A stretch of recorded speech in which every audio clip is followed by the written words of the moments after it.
High সবাইকে। শুরুটা দেখে হয়তো বুঝতেই পেরে গেছো যে এটা কী ছিল। হ্যাঁ, এই দিন ছিল প্রীতির জন্মদিন। অবশ্য দেরি হলো অনেকটা ব্লগটা পোস্ট করতে। তাও ভাবলাম যে দেরি তো কী হয়েছে, চলো পোস্টই করে ফেলি। কারণ আমি তো একটু ল্যাদ খেয়ে খেয়ে পোস্ট করি। এটা যারা আমার ব্লগ দেখে তারা তো সবাই জানে। এখনও প্রচুর ব্লগ পড়ে রয়েছে যেগুলো আমার পোস্টই করা হয় না। দেখো, ওকে আমরা একটা দিয়েছিলাম গোপাল ঠাকুর, ছোট্ট গোপু সোনা। তো ছোটো গোপু সোনাকে পেয়ে কিন্তু ভীষণ খুশি হয়েছিল। আর দেখো কি মিষ্টি দেখতে ছিল আমাদের গোপু সোনাটাকে।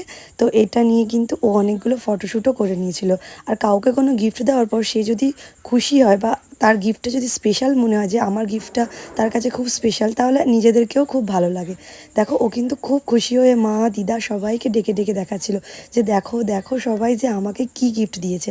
আর ও গোপুসোনাটাকে সুন্দরভাবে বের করে সাজিয়ে গুজিয়ে ছবি তুলে দিচ্ছিল। তো তারপর আমরা খুব মজা করলাম, আনন্দ করলাম।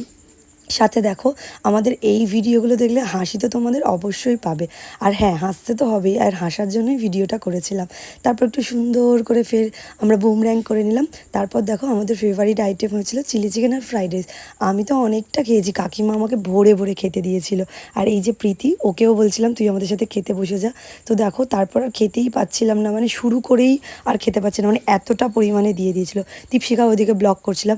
অনেকটা রাত্রির হয়ে গেছিলো, প্রায় 12টা বাজতে যায়। তখন রাস্তা পুরো ফাঁকা, আর আমরা তিনজন মাত্র বাড়ি ফিরছিলাম, আমি, আমার মেয়ে আর দীপশিখা। তো আমরা তিনজন তাড়াতাড়ি করে বাড়ি চলে এলাম। চলো টাটা। ব্লগটা কেমন লাগলো সবাই জানিও।